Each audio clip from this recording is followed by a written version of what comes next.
Hello, Laverne here, and I'd like to thank you for joining me. May this video be a blessing to you and to your loved ones, and may it honor and glorify God in His kingdom. In this video, I'm going to be discussing legislation that has been passed in Canada that is going to affect Christians. Now, even though you may not live in Canada, you probably will want to watch this because it is just indicative of what's going on the world stage. And when we look at what's going on, and we look at it in the light of end-time prophecy, it becomes clear that there are certain key players, in this case, the Prime Minister of Canada, Justin Trudeau, that is affecting and putting in place the type of government system that will end up persecuting Christians. Now, I'm not saying that Trudeau is part and parcel of the new one world order. I'm saying, though, that as a leader of a country in this world, he has taken the stance and he has joined the camp that is going to come against the true believer. Now, he's not just coming against Christians, for as you will see in an article that I'm going to share with you, the policy that he has put in place is going to affect people of many different faiths, and in particular, the Abrahamic faiths, Judaism, Islam, and Christianity. All right, having explained that, I'm going to read the article in its entirety, as well as display it on the screen, because some of you may be watching this from your phone, and it may be difficult to read it. So let's have a look at the article that I'm going to be discussing. The article is titled, "Religious Leaders Claim Job Funding Rules Untenable." Religious leaders are calling on Prime Minister Justin Trudeau to reverse a policy requiring organizations to pledge their respect for abortion rights and the rights of LGBTQ Canadians before receiving federal funding to create summer jobs for youth. Representatives of nearly 90 Christian, Muslim, and Jewish groups issued a letter to Trudeau urging him to accommodate the diversity of values and beliefs in Canadian society. "We want to ensure that Canadians continue to benefit from the collaboration between government and faith-based organizations working together for the common good of our country," Evangelical Fellowship of Canada President Bruce Clemenger said at a news conference where the letter was introduced. "We are unable to give non-negotiable, unqualified affirmation to undefined values and other rights, at the risk of losing funding or programs themselves that benefit so many Canadians. The government has placed us in an untenable situation." Trudeau's government has said organizations seeking summer job funding will have to affirm that neither their core mandate nor the job itself oppose human rights, including those related to abortion, sexual orientation, and gender identity. Officials have clarified that the core mandate referred to in the policy relates to groups' primary activities, not their religious views. The government has said it received complaints last year that federal summer job money had been given to summer camps that refused to hire LGBTQ staff and groups that distribute graphic anti-abortion pamphlets. The religious leaders who spoke at Thursday's event, including members of the Canadian Conference of Catholic Bishops, the Canadian Council of Imams, and the Jewish Sheri Shamiam congregation, said the government ought to target these specific groups at the root of those concerns. "If the government has a difficulty with a particular group doing something which they feel is not acceptable, I would say they should speak to that group," said Archbishop of Toronto, Cardinal Thomas Collins. "But to put in a kind of wide-open ideological test for everybody, which we cannot in conscience sign, I think that's not fair." Speaking in Ottawa, Employment Minister Patty Hadstu suggested that wasn't possible. "The groups the government is targeting are ones that routinely misled federal officials about the nature of their organizations and the jobs the students would perform," Hadstu said. She said departmental and political staff tried unsuccessfully to screen out these groups. It was actually practically impossible to catch them all, so the advice that we received was to have groups attest to the fact that they would, in fact, not ask students to conduct activities that undermine basic Canadian rights, she said after a meeting with her provincial and territorial counterparts. Rabbi Shem Struckler, speaking for the Sheri Shamiam congregation, said that while his organization has very few summer jobs that will be affected by the government's attestation plan, they are concerned about what the policy could be turned into in years to come.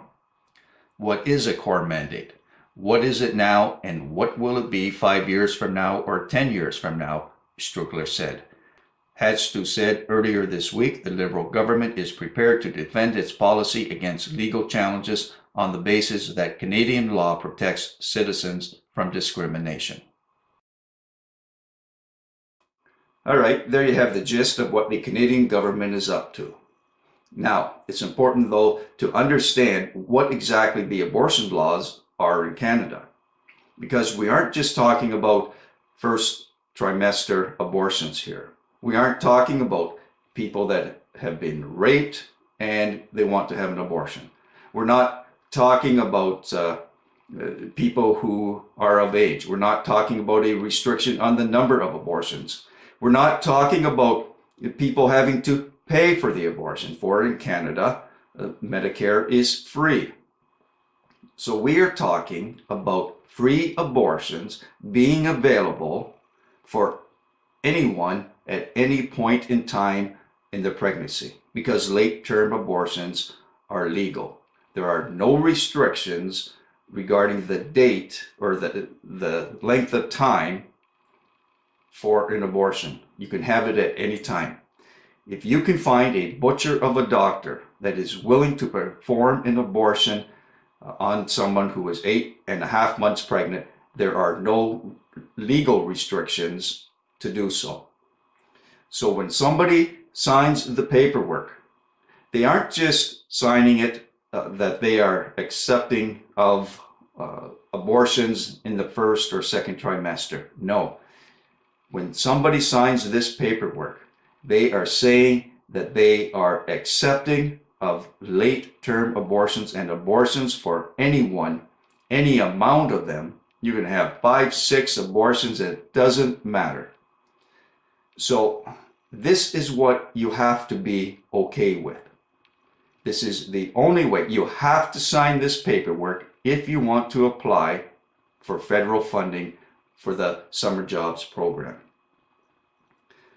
And it's important to understand that this is the kind of legislation that you have to be accepting of.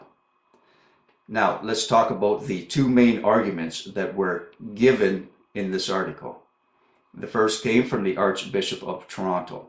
His argument is that this is putting people in a wide open ideological test, and he says it's not fair. People should not be forced into this type of wide open ideological test. Well, he is correct. That is exactly what is going on. But as a Christian, is it something that we should really be concerned with? Or is it the kind of thing that you might want to actually welcome? I'm going to explain my take on that in just a moment. But I'd also like to talk about the second argument. For that comes from the rabbi. And his problem with it is that he's not really going to be affected by the federal funding because he doesn't have that many jobs that they would be trying to get funding for. However, his concern is that this is really a slippery slope type of thing. He didn't call it the slippery slope argument, but that really is what he's arguing against. He believes that this could lead to further legislation. What's going to come down the pipe 5 and 10 years down the road? He's concerned that the line is going to be moved further and further, and that the type of legislation that will eventually come in really will hinder people of faith. The possibility, a very real possibility, being that the status for charity, the charity status, that similar paperwork may have to be signed in order for someone to continue to have charity status. So this would affect a church's ability to really survive. That without charity status, many churches, synagogues, and mosques simply would not be able to survive. It is the tax breaks that they receive that allow them to continue and allow them to give to the poor, allow them to run the many different programs that many churches, synagogues, and mosques run.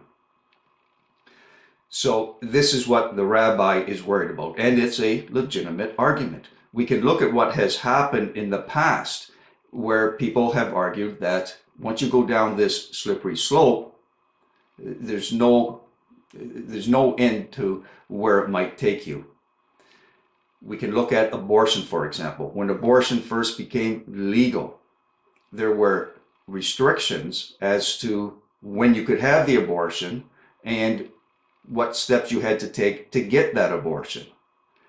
But as the years went by, with every year or every 5 years, there would be new legislation that moved that line until we've gone from a point where there were strict restrictions, pretty strict restrictions, to now there are no restrictions. We can look at music, look at rock and roll. There were many Christians who argued that with rock and roll, there would be this slippery slope in which it would lead to sex and all kinds of, at that time, unimaginable things that you might be able to imagine. And today we see what the music industry has gone to. When we look at the music industry today, we can look back and say there was good reason for people to be worried about what rock and roll was going to do to the nations, where it would take the music industry. And today when we look at the music industry, it is full of sex. It is full of messages having to do with just sex constantly. It's one of the most constant themes in music today, as well as violence. And now even Satanism is in the music industry. It's just flagrant. We see it everywhere. So this slippery slope argument is a legitimate argument. I believe it is what's going to happen.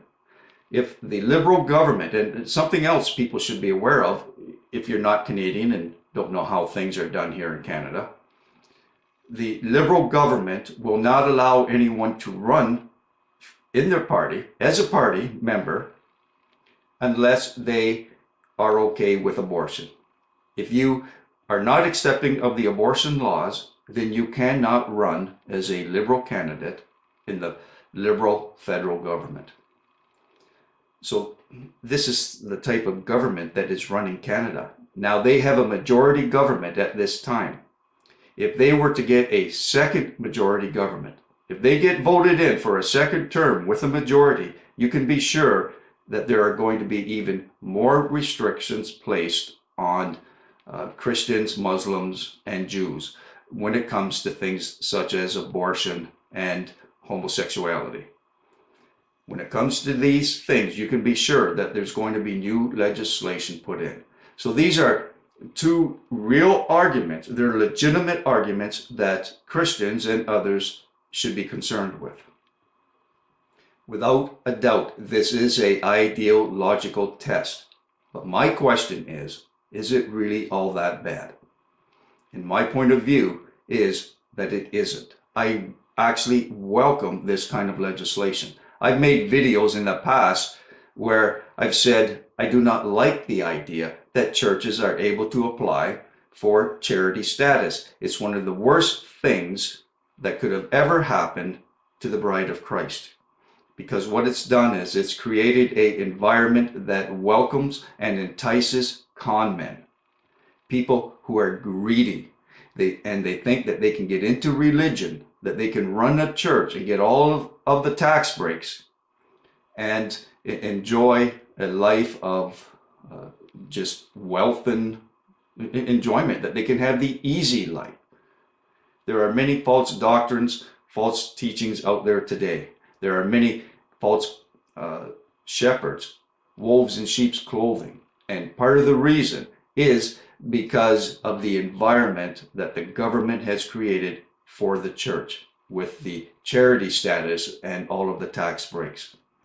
So I don't have a problem with new legislation coming in that will take away the charity status. I also don't have a problem with Christians being tested. I welcome that as well. For legislation such as this is going to create a dividing line that has been blurred for too long. The waters have become murky. It's difficult to tell who are the regenerated sheep and who are the unregenerated sheep, who are the true shepherds of God and who are wolves in sheep's clothing, who are shepherds of the devil. Well, legislation such as this and this type of testing is going to force people to make a decision. And if you are a member of the congregation, if you are part of the flock that some pastor is pastoring over, you will be able to see really what that pastor is made of. All right, those are my thoughts on what's going on in Canada. What do you think about this type of legislation? Do you see it as persecution coming down the pipe? That persecution of Christians and so on is simply going to grow. I have no doubt that this is the case, for this has to do with end-time prophecy. End-time prophecy is being fulfilled, but I don't have a problem with it being fulfilled. But do you? What are your thoughts on the matter? As always, I look forward to your comments and messages. Till next time, peace and blessings.